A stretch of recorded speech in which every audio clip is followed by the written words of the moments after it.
Number one was have something good to say. Number two was to say it well, sincerity, brevity, style, vocabulary. Here's one more on saying it well. Don't fail to say it. Practice every opportunity to say it. Practice every opportunity to speak, every opportunity to hold a conversation, every opportunity to give an invitation, every opportunity to conduct a meeting.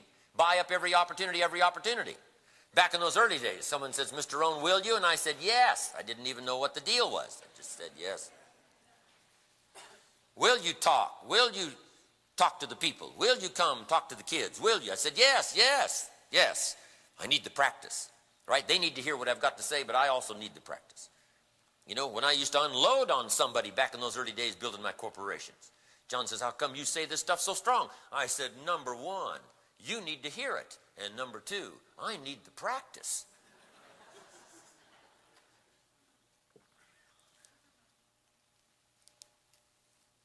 Don't fail to say it. Jot this little phrase down. Actions are no substitute for words.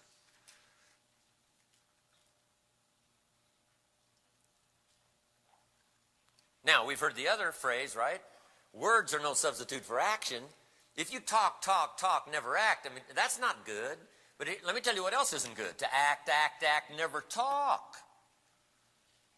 Now, men have to work on this probably harder than women. Women seem to find it easier to put language to action. To give language more often. Men seem to be a little more reserved when it comes to talking, but I'm telling you, you got to learn to talk because we got kids involved here, we got family involved here, we got enterprise involved here. Your living is partially determined by your ability to talk and use the language, so come on, men, we've got to get better at this. But we've all got to do that. Don't substitute action for words. It's okay to give someone flowers, but don't let flowers do all your talking. Here's why. Flowers have a limited vocabulary. About the best flowers can manage is, you remembered. That's about it. Telling you.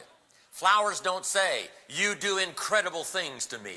Nobody in this world affects me like you do. See, flowers talk, but they don't say that. That you've got to put in the little card. The little card. And I'm telling you,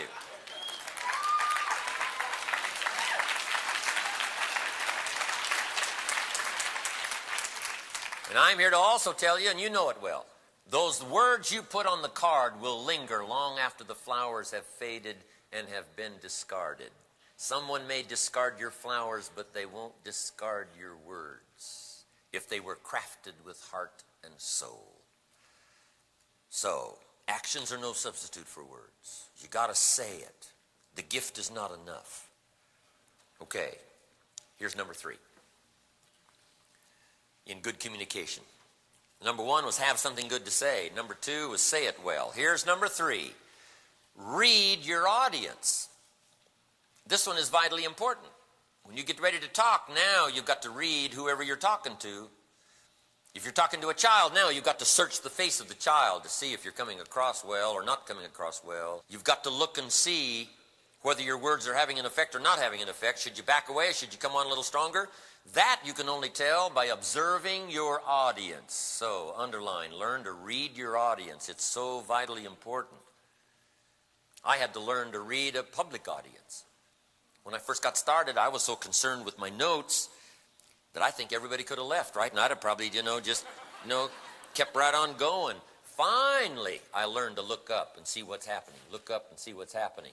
Are they getting it? Is it coming across? Is it registering? Should I make it a little softer? Should I back off? Is this the time to talk about this, or should it be saved for another time?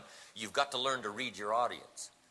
I remember when my audience started getting large. The first time I had 10,000, I wasn't the only speaker. Zig was there, and Dr. Norman Vincent Peale was there, Paul Harvey was there, and a few others were there.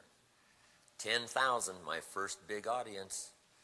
And Zig said, Jim, you better watch everybody in the audience on this occasion. He said, if this group turns on you, you're in trouble. I thought, whoa. Man, I'm searching the balconies. I'm watching the whole thing. But see, I'm asking you to do it. Now, at first, it might seem a little complicated, right? But after a while, it'll just come natural to lift up your eyes, to look at someone that you're talking to. The meeting, the invitation, whatever it is, one-on-one, right? Give people the gift of attention and see if you can't figure out how you're coming across, how you might change your illustrations, your vocabulary.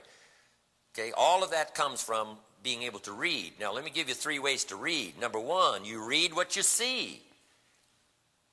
Body language, right, tells you something. A guy that's got his arms folded, chin tucked down, and he's frowning. I mean, you got your work cut out for you this time.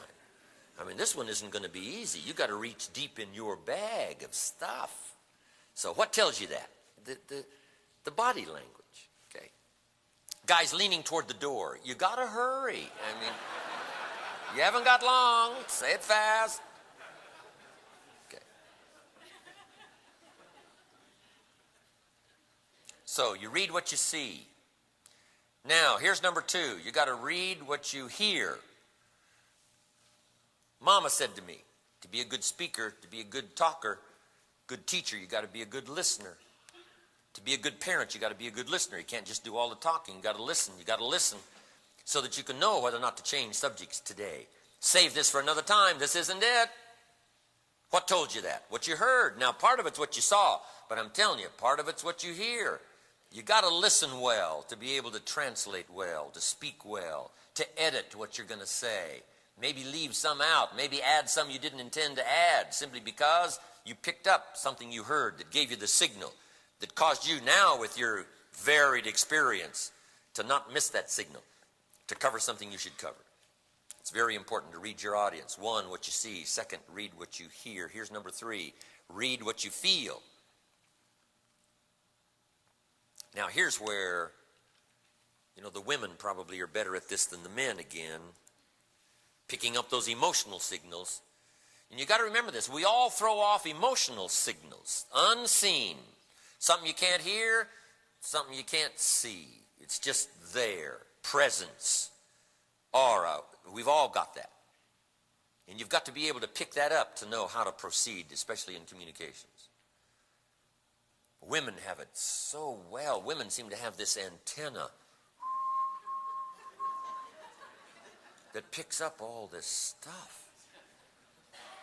She says, it doesn't feel right. Man says, what does that mean? It doesn't feel right. Looks right. No. Doesn't feel right. And men can develop it, though. I'm telling you, men, if you'll work on it, you can develop this ability to pick up these emotional signals so you don't go stomping on in with words, powerful words, when something should have told you about 5 minutes ago, this ain't the time. So don't only let something strike your eyes, don't just let something strike your ears, let the something that's going on, let it strike your heart, let it strike your soul, the emotions, so that you can choose better words, choose the occasion, choose when to go, when to stop, when to start, when to proceed, and when not to proceed. This is vitally important. But women are good at this, especially danger. Nobody beats women on danger. I think it's because way back when Papa was off providing, Mama was home protecting. That was it in those early days. So she developed this, I think, keen sense of danger, what's going on, even stuff she couldn't see. She listened, yes. And she saw, yes. But I'm telling you, she developed this sense. Women are so good at that. In the middle of the night, the baby cries. Mama's awake. Papa sleeps. It's true. Least little thing. Or in the middle of the night, she nudges him and says, go look, something isn't right. He says, no, everything's fine, I'm telling you. She says, no, go look, something. He says, okay. So he gets out of bed, stumbles down the stairs, the front door's open. Now, how did she know? They just know. I don't know how they know. They just know. But come on, men, we can get better at this. Because there's some conversations I'm telling you, you shouldn't have today. Why? Something should have told you. This isn't the time. Even with a child, you got to pick that up. This is not the time. You know what you heard and you know what you saw, but I'm telling you, you got to get more experienced also on what you feel to temper your language. A better choice of vocabulary. Discarding one story for another. All of that feedback comes from this ability to read your audience. Now here's the next part. Number 4 is intensity. the emotional content of what you say. Here's what's powerful, and this is good for your notes. Words loaded with emotion. That's what's powerful. A word is a word is a word. And yes, words have a certain effect, but words loaded with emotion have an incredible effect. A word might be like a little straight pin. You know, a guy buys a shirt, and it's got all these little pins in it. If I took one of those little straight pins and I threw it at you, and it hit you in the face or hit you in the hand, you'd feel it. That means I got you with my words. But what if I took that little straight pin and wired it to the end of an iron bar about that long? See, I could drive the pin right through your heart. So the little pin is the words, and the emotion is the iron bar. Words loaded with emotion. Emotion totally changes the power of the word. It's a lot different to read the word bastard in the dictionary and have somebody call you one.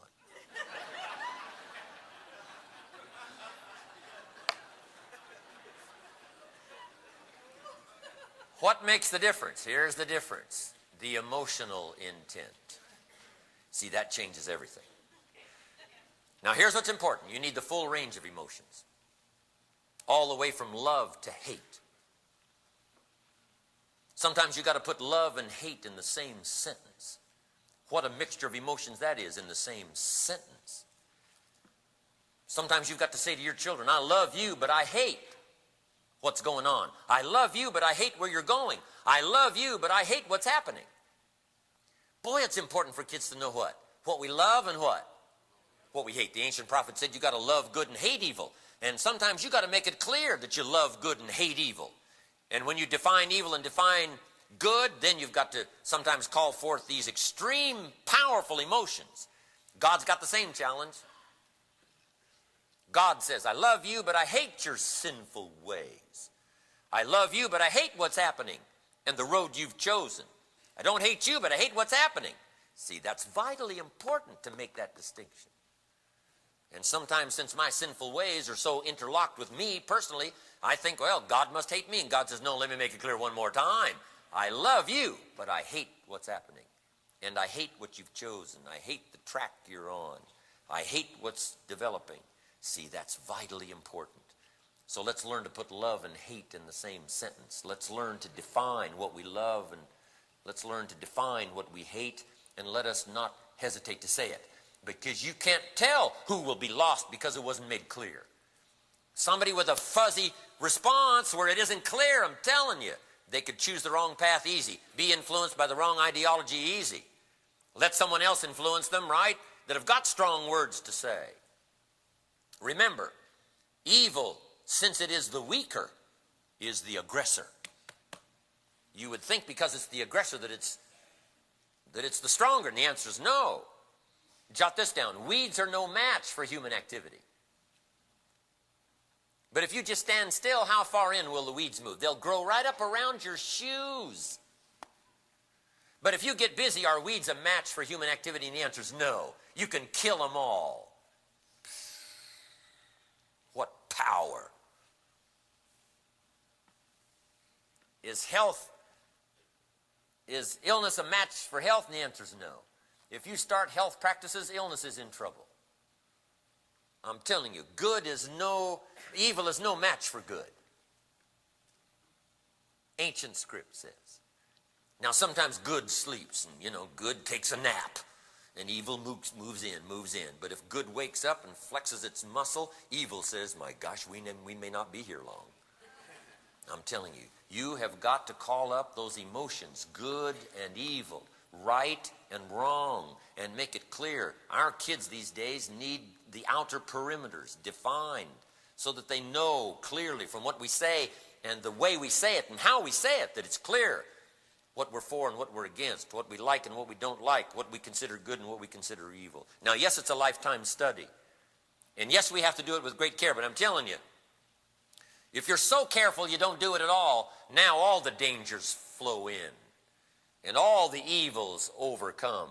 And not only is the world gripped in tyranny, but so is your heart and your soul and your future and your enterprise.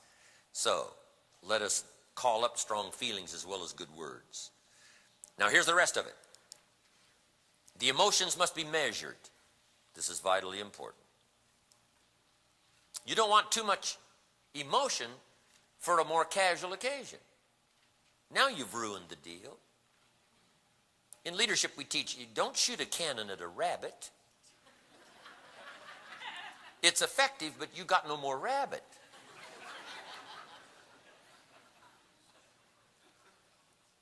One of my speaker friends told me not long ago, he said, Jim, you should have been there. The audience watched him, said, I blew him away. I said, no, where are they now? You blew them away? No. We don't need to blow them away. Come on, too much firepower. Okay? Sometimes kids have a legitimate beef of making what? Too big a deal out of a little deal. And parents always have to be careful of that, making too big a deal out of a little deal by putting too much emotion into a little deal.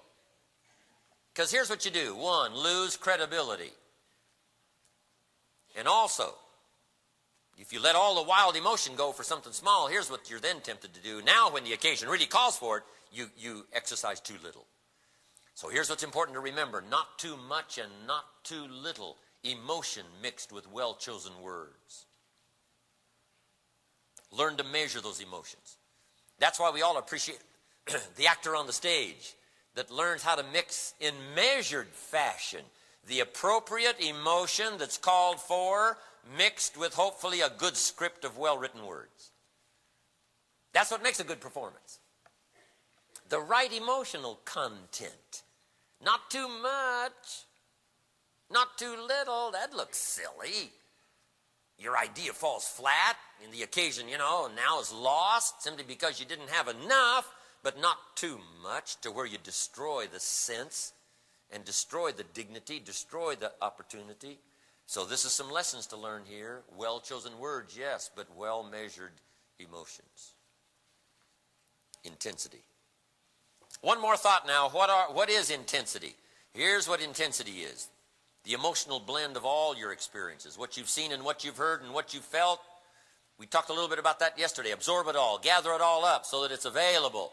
You may not use it all, certainly not all on every occasion, but it's available. The power is there, the emotion is there. It runs deep like an ocean. And the vocabulary is there, ready to serve you as an intellectual support system and as an emotional support system, ready to be drawn on. A little if a little is needed, a lot if a lot is needed. Key. In my public pronouncements and seminars, I'm a little more restrained than I am in private. I mean, in running companies and all, you got to be there in the boardroom. See Jim Rohn in the business scene. Right here, I'm pretty reserved. There, I let it all hang out.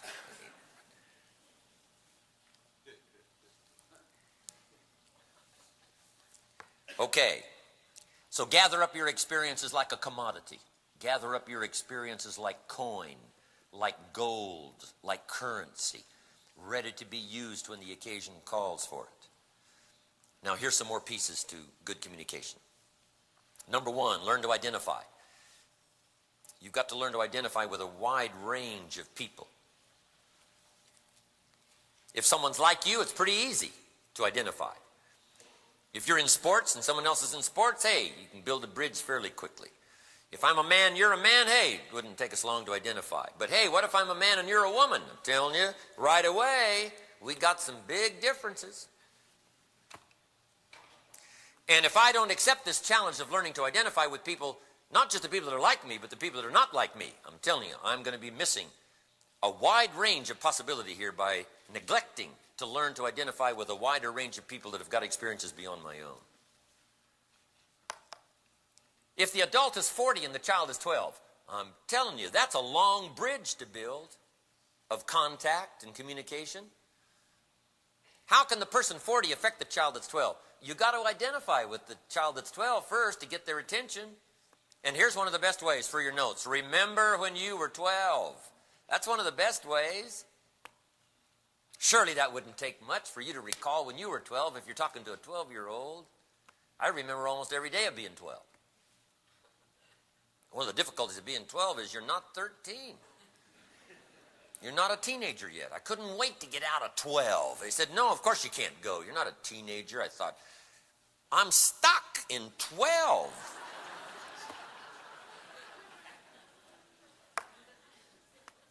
You got to remember. You got to remember the hurt. You got to remember the occasion. Did you ever get chosen last in school? They're choosing up sides, and the leader says, I'll take you, and you're standing there. The other leader says, I'll take you, and you're standing there. The leader says, I'll take you, standing there. The leader says, I'll take you, you're standing there. The last leader says, well, guess I'm going to have to take you.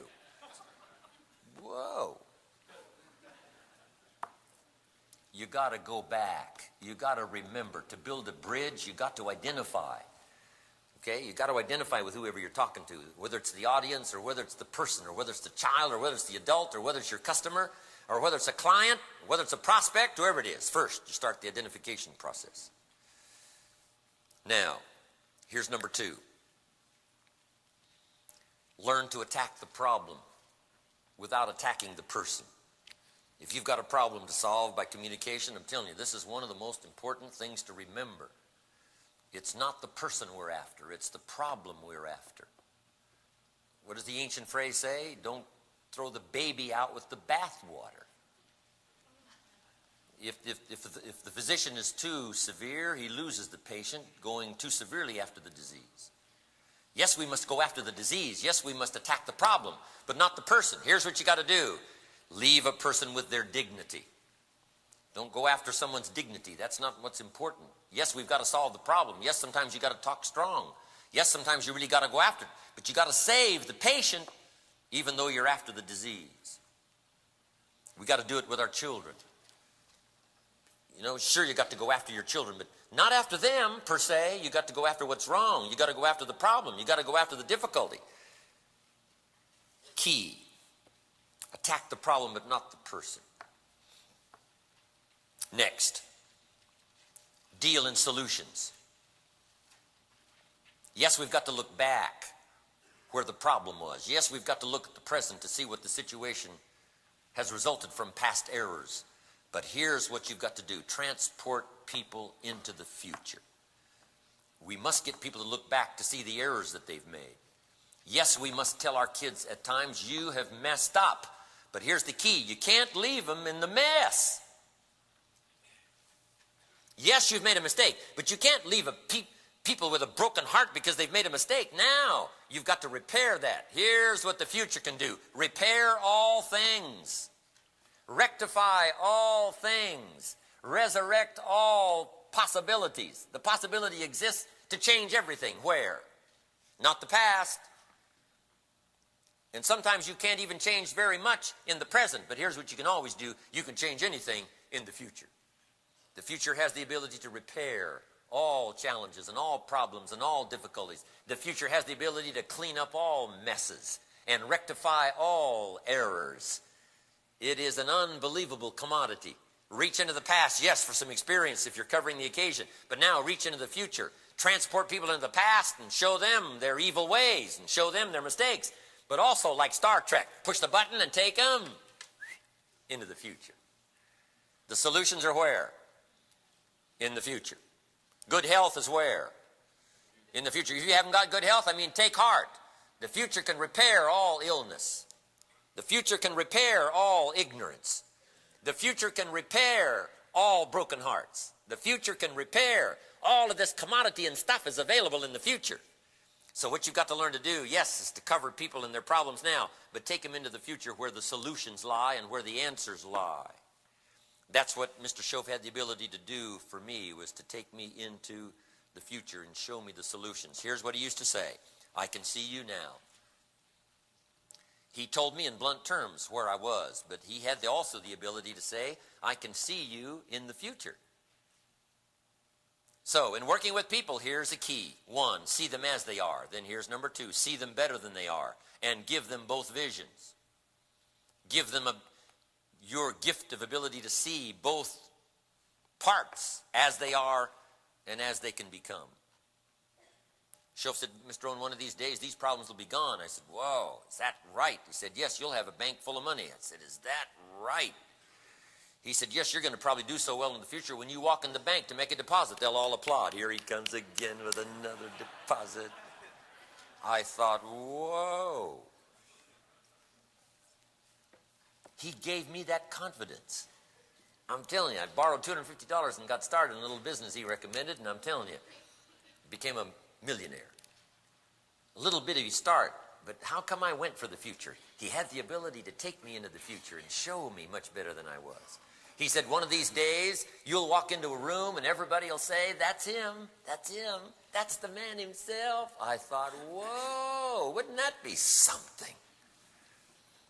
You know, I said, I walk in a room now and they say, who's he, who's he? Shoaff said, no, that's now.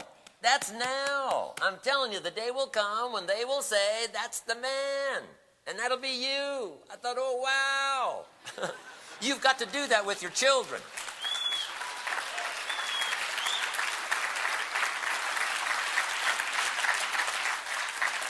Because I had that experience here yesterday. Guess what they said? Yesterday. That's him. Couldn't believe it. Shoaff's vision for me coming true. And he loaned me his vision until I could see it for myself. You've got to let your children borrow your vision. Yes, you've got to tell them as they are, but you've got to tell them much better than they are. Show them the solution. Show them the answer. Transport them into the future. Wow. Next is tools of last resort. Here's some things you don't want to use in communication unless there's no hope left and the situation calls for it. Underline last resort. Here's number one, a direct attack. Usually if we're covering a problem, we use what we call the indirect method. Get on someone's case that isn't there between you and the person you're talking to, because then you can really get on the case of the person that isn't there, but you let the person you're talking to listen in. Here's what we call it, third party. It is so valuable, third party. You say, Mary, if John was here, he would tell you the mistakes he made, and he said, ho-hum, and he's suffering the tragedy now, and if he was here, he'd confess and tell you that's what happened. But since he isn't here, let me tell you his story. And now, instead of going after Mary directly, I'm letting her listen in to an indirect story that I'm using as an illustration. It is so useful in handling children. It's so useful in working with people close around you. It's so useful. Third party. So here's the key. Get a lot of third party stories that you can call on so that you don't have to use this tool of last resort, a direct attack, until it's called for. Key phrase, the softer approach to start before you get to the severe approach that may be called for. But now, when the indirect approach won't work, now you've got to get right down to it. Now you can use as a tool of last, underline last resort, a direct attack. Shoaff took a while in talking about all kinds of things before we finally got to know each other fairly well, and then he went right after me and said, Ms. Rohn, it's not them, it's you. He didn't say, John kept saying it's them and them and them, and I said, no, John, it's you, you, you. Finally, he dispensed with all of that and said, it's not them, Mr. Rohn, it's you. You're in charge of your own health. Society doesn't demand it. Where are you going to get the urge for good health unless you urge yourself? It's not them that's in charge of your paycheck. Now, see, up until I was 25, I would have sworn they were in charge of my paycheck. He said, no, you're in charge of your paycheck. You can become twice as valuable anytime you want to, but if you're too lazy to take the classes and read the books and do the disciplines, then that's your fault. It's not society's fault, and it's not the union, and it's not the pay scale. It's you. Now, that's what we call a direct attack. But you got to be very careful of a direct attack. Don't use it until last. Use the easy stuff first. Then. Okay, now here's the next one. Scolding. You've got to be very careful of scolding. Only use it as a last. And the reason is because scolding is usually loaded with insinuations. Somebody walks in late, and you say, where have you been? Right in front of everybody to this person. Where have you been? See, that's loaded. That's loaded with insinuation. You don't care, right? You're implying a whole lot of stuff in a statement like that, especially if you did it in public. You've got to save that.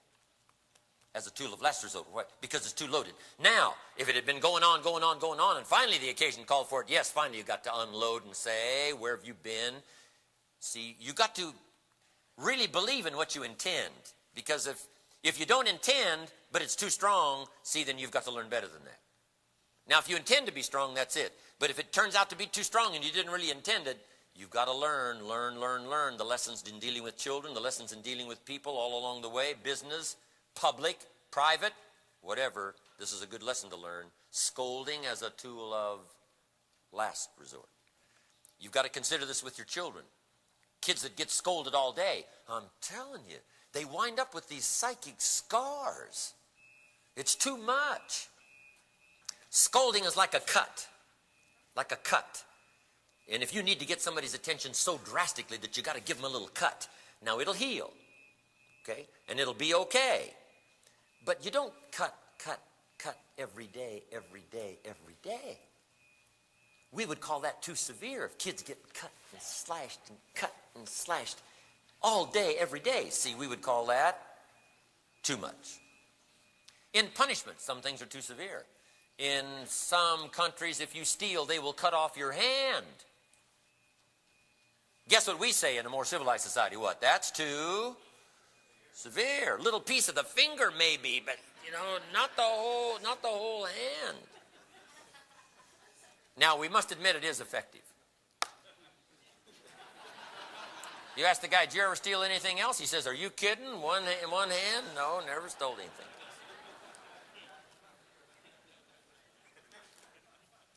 But use it as a tool of last resort. See, if someone uses profanity all day, it loses its effect. Say, don't mind John, he's just a cusser, got a dirty mouth. We've all learned to get along with it. But see, if you don't use profanity, and then the day you let it fly, I'm telling you, the world will stop. Say, whoa. If mama screams all day, see, it finally loses its effect. And kids even get used to it. Other kids come over to visit, and they say, don't mind mama, she's just a screamer. She just screams all day, and we've learned to live with it. But see, it could have its dangerous implications. The 3-year-old is headed for the street. Mama screams. Doesn't mean anything. The truck is coming. Disaster. Mama should have saved up her screams for the moment when it counted. Then when she lets it go, the world comes to a halt and says, whoa, something must be drastically wrong. Mama doesn't usually scream. Tools of last resort. Now here's one more. The more you care, the stronger you can be. This is so important. To let people know you care. It's got to show, yes, it's got to feel, but it's also got to show that you truly care. And if you truly care, people will let you get on their case. They will let you give them terms in language that's strong and powerful if you really care. We don't mind somebody really going after us if we know they really do care. Parents, children don't even mind. If they know you care beyond belief, they will let you get on their case. But this is the key. The more you care, the stronger you can be. But you've got to care. I don't mind a minister consigning my soul to hell fire for my sinful ways. I don't mind that as long as he does it with tears and not with joy.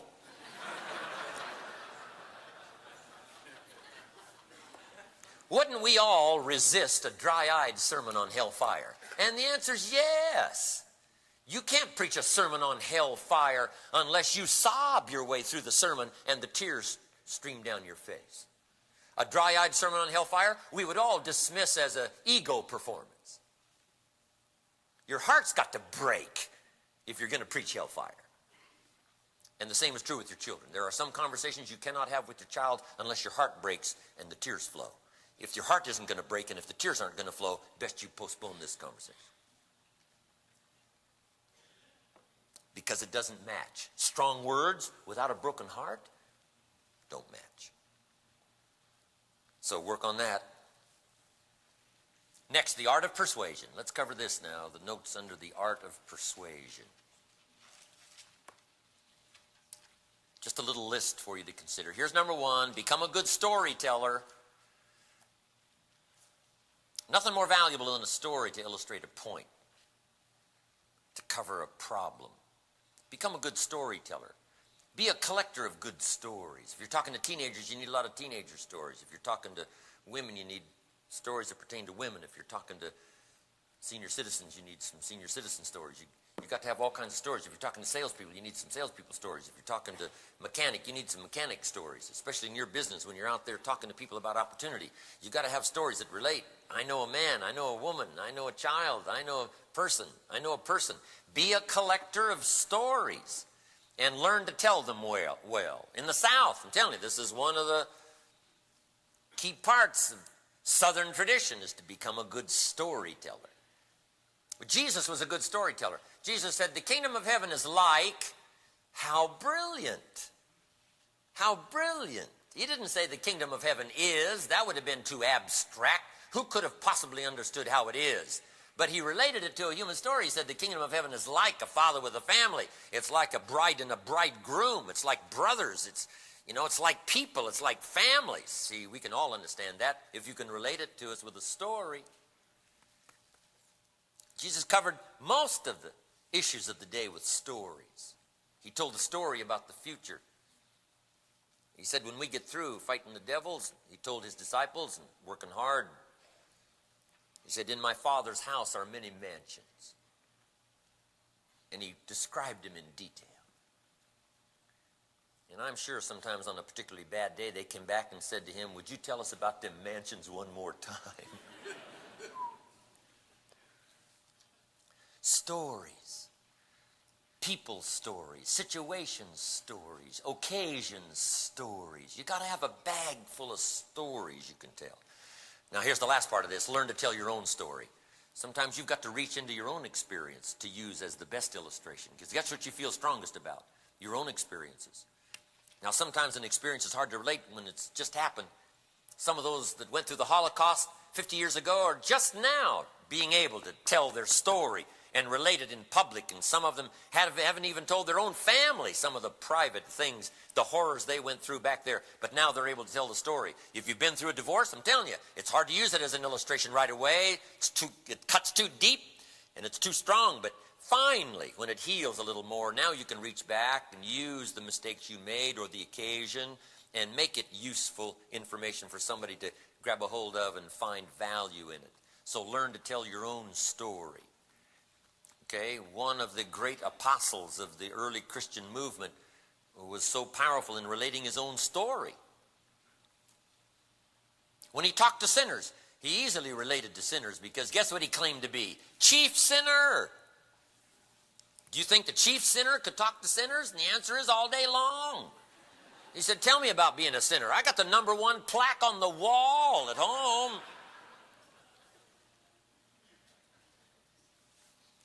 Often, he said, I remember the pit I came from. Yes, they call me apostle now, but I used to murder the Christians. I used to be in a pit so deep you wouldn't believe. It's a wonder God ever saw me. But I remember back then how it was and how I felt and murder in my heart and all the rest. You've got to be able to learn to recall your own life and your own experiences, both the triumph and the tragedy, both the difficulty and the opportunity. Both the stuff that was pleasant to the taste that gives me encouragement and also the stuff that alarms me because you use your own life as a good illustration. This is another good reason for your journal. Just jot down some key things about your own experiences. When I was young and when I was a teenager and when I got married and when I went through this and when I went through this, and find that stuff useful when it comes to dealing with people's lives where you can reach back into your own experience and help people with something you've been through, came out on top. Or some deep, deep valleys you went through, sorrow beyond belief. Learn to do that. Tell your own story. Now, here's #2, and that's borrow from other people that have said it well. You know, I borrow everything I can borrow. I borrow from the Beatles. I borrow from the Bible. Some of the rock and roll lyrics are some of the best. Elton John sings, she lived her life like a candle in the wind, never knowing who to cling to when the rains came down. Wow, you can't say how fragile life is and how brief it is much better than that. A candle in the wind. The language, the lyrics, the modern day poets. One rock and roll song said a couple of decades ago, we're working on the mysteries without any clues. How well said of a generation. Mysteries and no clues. So be mindful of the lyrics, borrow. Some people have said it so well. Winston Churchill said, the truth is incontrovertible.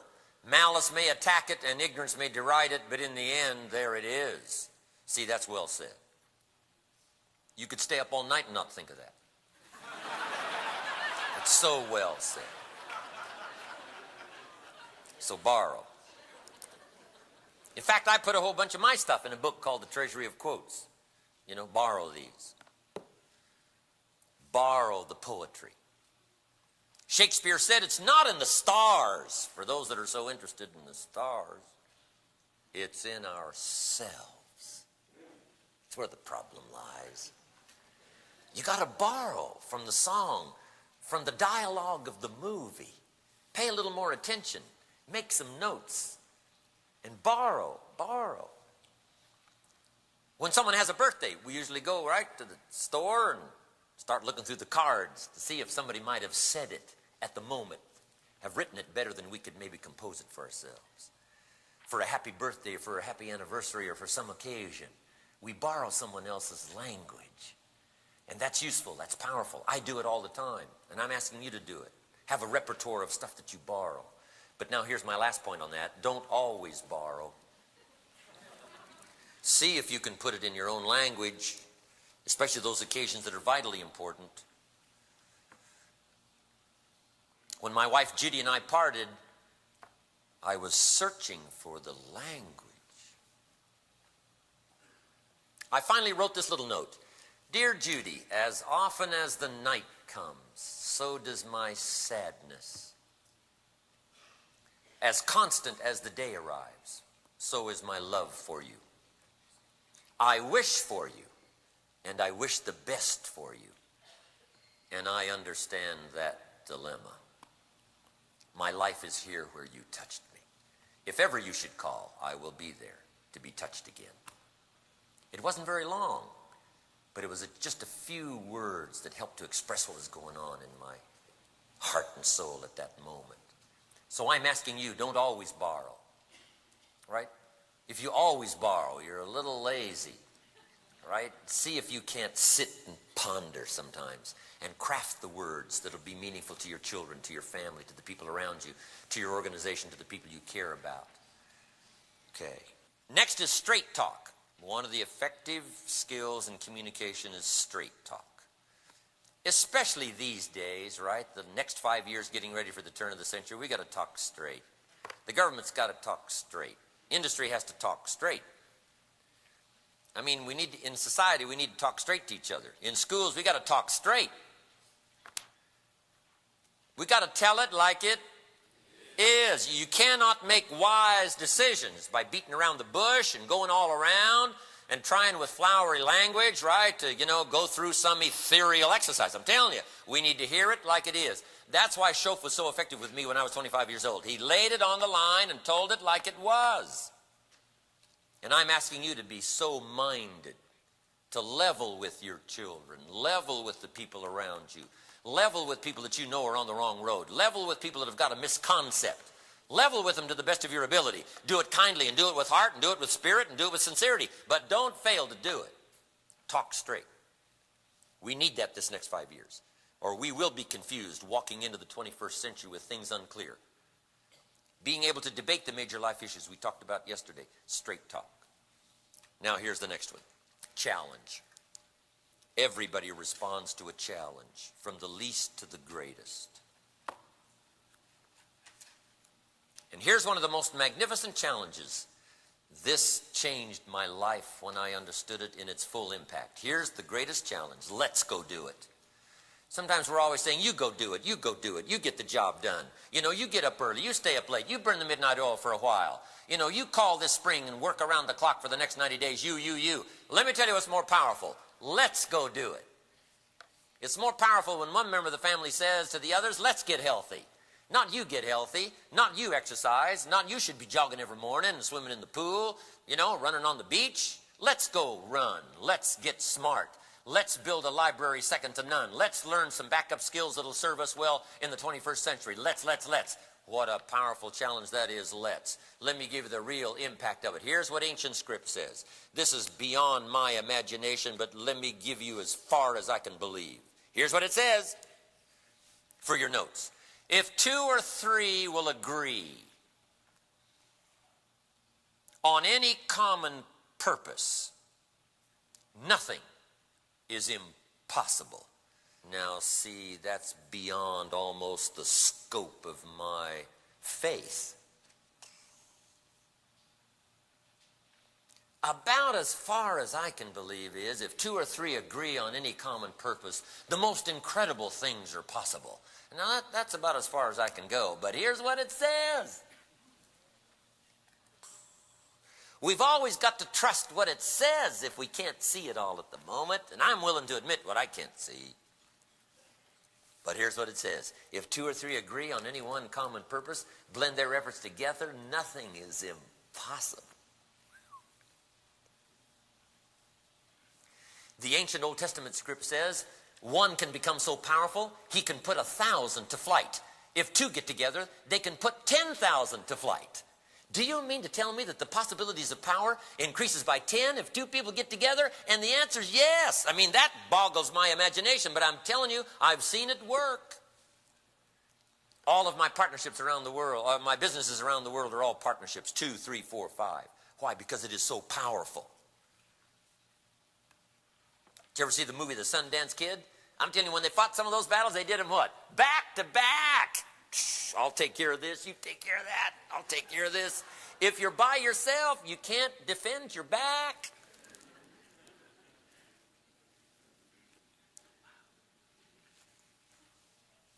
Two or 3. Jesus started with 1, and that expanded to 3 and then to 12. The 3 were part of the 12, the 1 was part of the 3. Then it expanded to 70, I'm telling you. Made a massive effect on the known world for the last 2,000 years. It doesn't take that many. Just a few that are committed to a common purpose and get together and lock arms and says, let's go do it. Let's influence the industry. But it starts with 2 or 3 that are committed to a common purpose. And I'm asking you to cash in on that magic. You say, well, aren't partnerships a little tricky? Yes, like marriage, a little tricky. But would you discard the power and the influence for the nation and the world, and the hand that rocks the cradle rules the world? Would you part with that power just because it's a little tricky? And the answer is no. Let us take on the complications. Why? Because its reach is so extensive. Let's take on the little complicated challenges that are created by a partnership. Why? Because the scope is so immense. The power is so unending. And the chain reaction can be so powerful for the future. So see if you can't lock arms with your family or lock arms with somebody and say, let's go do it. The last part is a passionate belief. Wherever that passionate belief might come from. For some, it's a religious experience. A passionate belief in something. And it doesn't mean you have to use that passionate belief on every occasion. Just so it's there as an unbelievable support system. Some people have an experience that they call conversion from an old life to a new life. Ancient script even describes you can have such a conversion that old things pass away, everything becomes new. No longer are you the old person, you're a brand new person. There are so many occasions when you can be brand new. If it's the potential mother's first time, we got a new baby, but we also got a new mother, a brand new mother. Don't brand new mothers look incredible? They're brand new. Never been a mother. Brand new baby, brand new mother. And if it's the father's first time, we got a brand new father. If it's the grandfather's first time, we got a brand new grandfather. You should have seen me when my grandchildren were born. I was brand new. With a blank page to start writing a brand new script as a grandfather. You can be born again when the sun comes up. A brand new day. You haven't messed up yet.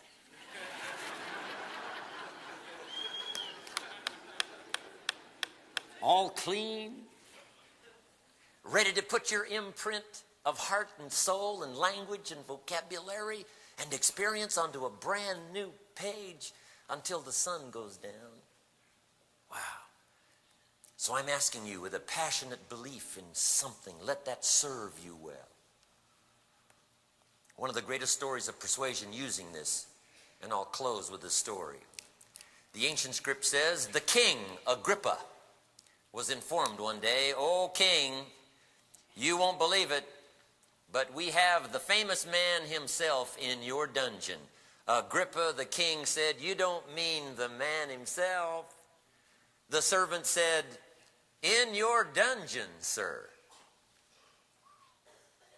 Agrippa said, "I can't believe we got the man himself." He says, "I gotta see him. Bring him to me." So they hauled Paul, the apostle of the Christians, out of the dungeon with the shackles on his feet and the chains on his hands and the smell of the dungeon, I'm sure, on his clothes, and stood him in front of Agrippa. And Agrippa said, "Paul, I can't believe you're here." Wow.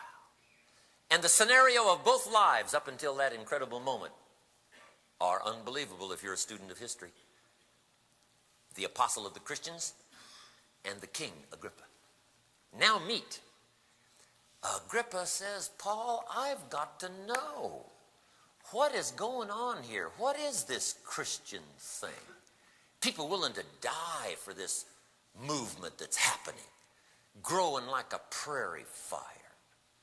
And your involvement in this." He said, "Tell me your story." He shouldn't have asked. Whoa.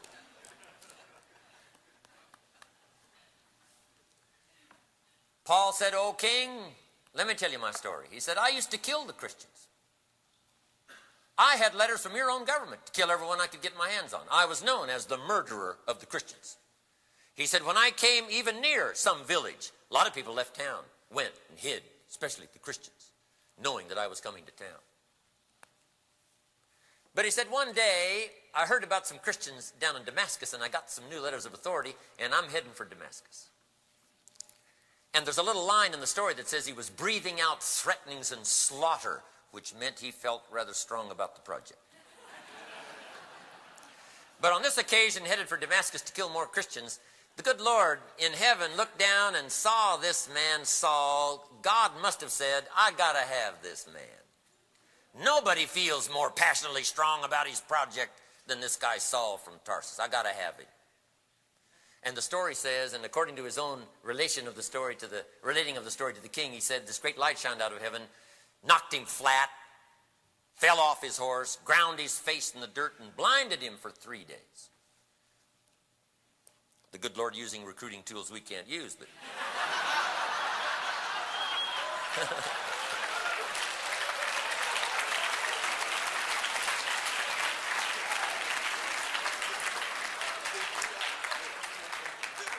when you're Lord, I'm telling you, you can do it that way. It beats an ad in the local paper. After 3 days of blindness, according to his own story, the great apostle said, "I finally decided to become a Christian. Changed my ways." And he said, "Yes, now, O king, I am a champion for the Christians because I'm a believer." And he related this incredible story. And just before he finished the story, the king thought, "Wow, this is incredible." And he did send him back to the dungeon according to the story, but before he sent him back, here's what he said as a last phrase. He said, "Paul, I must admit, you have almost persuaded me, the king, to be a Christian." So how powerful can communication become? I'm telling you, you can almost get the king. But here's how you get the king, or have the possibility to get the king. You got to be a strong believer. This passionate belief in something that fires up your soul every morning, that makes the blood run hot. For a genius, no hour is too early and no hour is too late and no detail is too small. The same is true with all people who passionately believe. There is no occasion that's uncomfortable. There is no occasion that's too little. There is no person that's too small. There is no detail too little to try to get done. There is no hour too early. Late means nothing to a person filled with passionate belief. And I'm asking you to call that up within yourself. And for a lot of you, you've had experience that have furnished this fuel. I'm just asking you to let it burn even more brightly as you go out there and touch people with words and communication and story and opportunity. And if what I've covered here has been helpful, I'm grateful.